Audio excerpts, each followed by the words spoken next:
Isang magandang araw po sa inyong lahat and welcome to our program, Ang Diretsahang Tanong. Ako po si Kuya Alfred, ang inyong host at isa sa pinaka-espesyal na guest ko. Ngayong araw na to, ang former Chief of Staff ng Philippine Army, walang iba kundi si Secretary Hermogenes Esperon. Yeah. Chief of Staff, Armed Forces of the Philippines. I also commanded the Philippine Army before that. Then I retired and held 2 cabinet positions under President Arroyo. I am now the National Security Advisor. Para po sa kaalaman ng mga viewers natin na General June, ano po ba ang ginagawa ng National Security Advisor?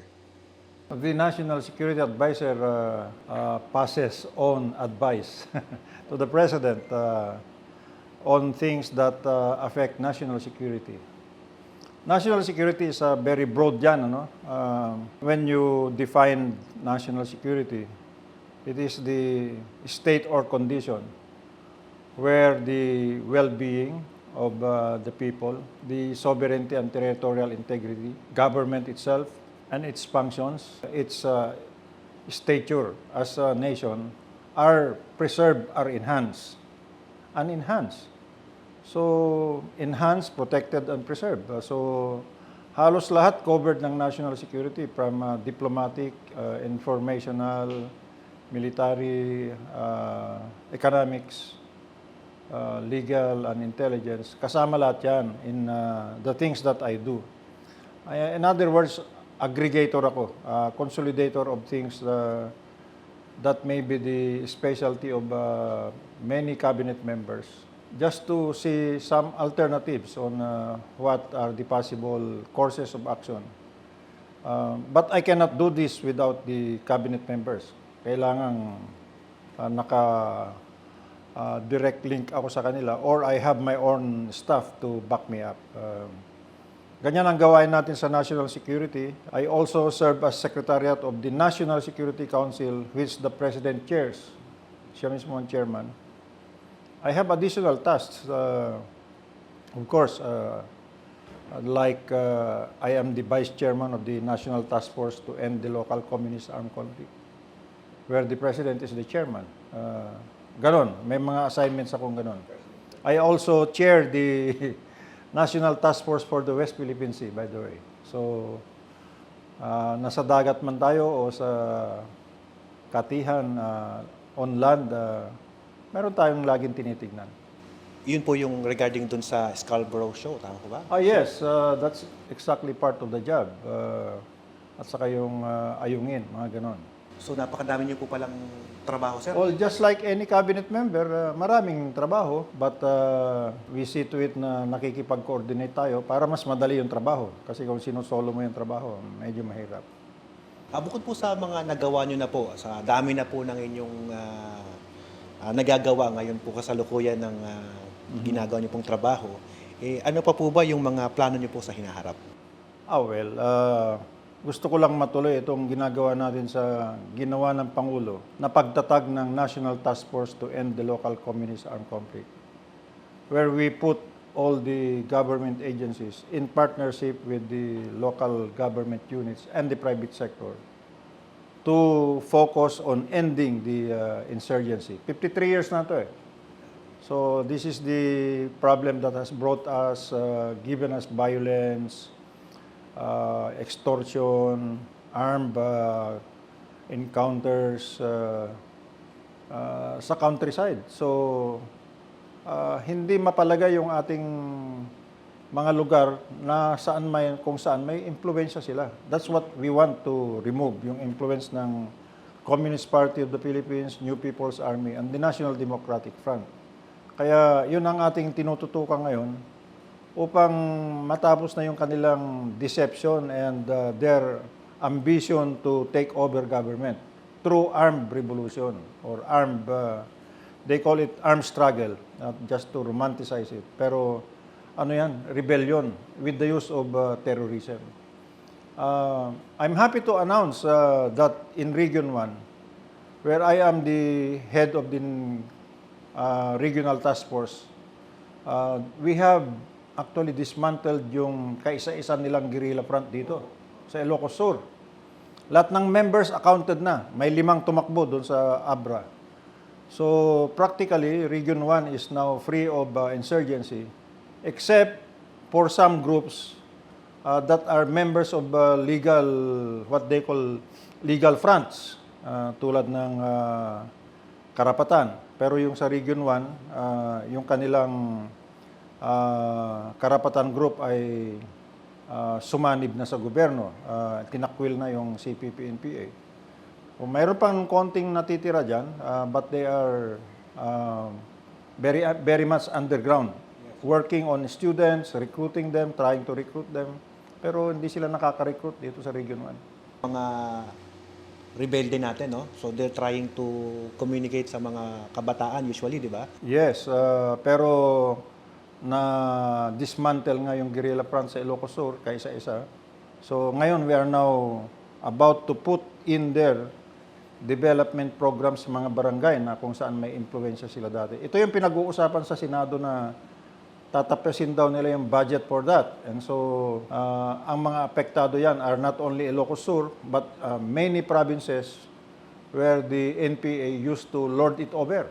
Marami silang ginagawang violence dyan. So, I really hope that the Senate, members of Senate, will realize that for once nagkaroon tayo ng programa na nakatutok sa guerrilla fronts. This is not an ordinary program that brings farm-to-market roads dito sa mga plains and populated areas or centers.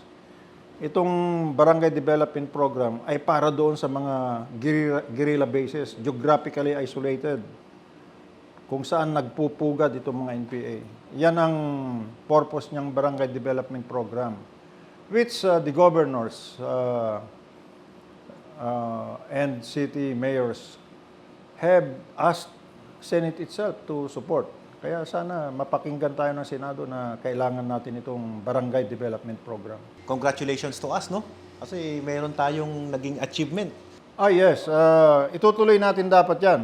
Yun naman sa West Philippines, itutuloy natin yung magandang mix ng deployment ng Navy, Coast Guard, Bureau of Fisheries, Maritime Police para maalagaan natin yung siyam na stations natin dyan para hindi tayo, tulad ng Ayungin, that's one of our stations, nagre-resupply tayo noong November 16, hinaharang ng Chinese Coast Guard. Kailangan labanan natin yun sa international forums, international community, and through direct diplomatic protest with China.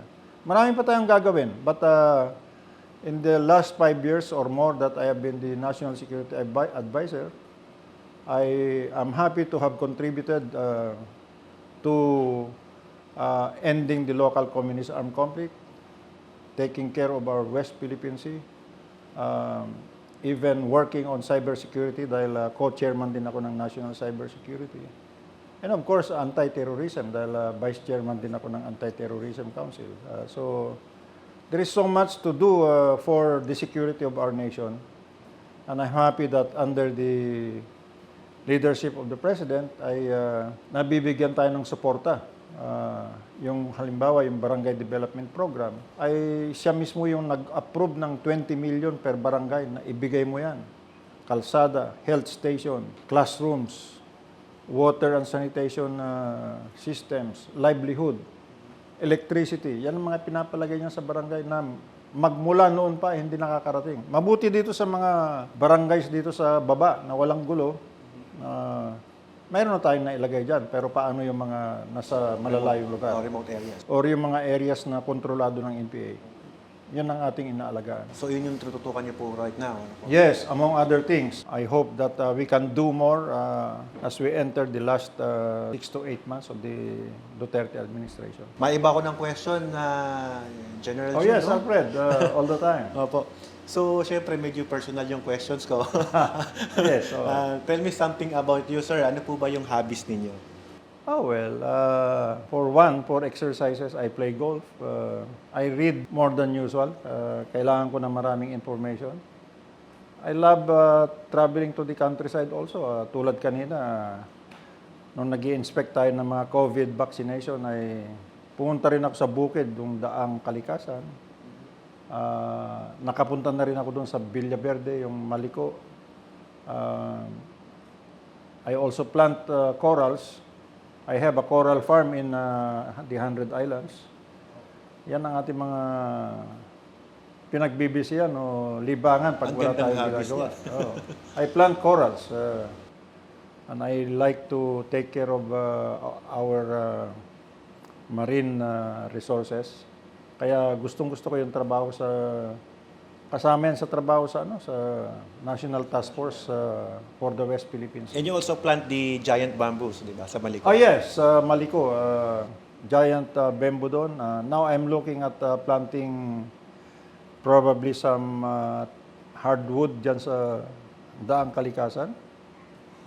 Not for me, but for the beauty of it and for some shades dyan sa Maliko, dyan sa Daang Kalikasan. Dahil mukhang na-lag over yan, mga lugar na yan. Yeah. Ayun, napaka-busy po niyo, no? Well, Talagang, kumbaga, kahit na doon sa mismong trabaho, pati sa hobby, sobrang nakakatulong pa rin. Ano? Grabe. Malapit na ako magpalit ng idol.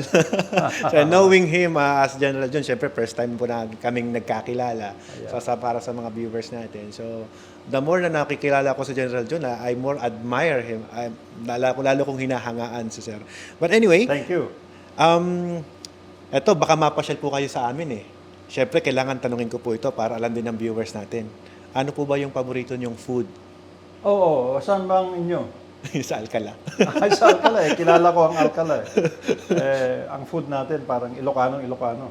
Bigyan mo ako ng rabong na may saluyot at dalag. Yan ang mga masasarap na kainin. Paborito ko rin yun. But anything goes for me. Alam mo naman tayo.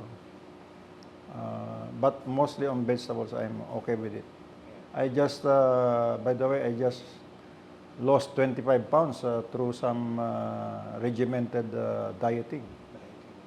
Okay, so sa pang-anim na questions ko, napaparami na yung questions ko. Ano po yung goal nyo this coming 2022? Oh, well, there's a lot to do more.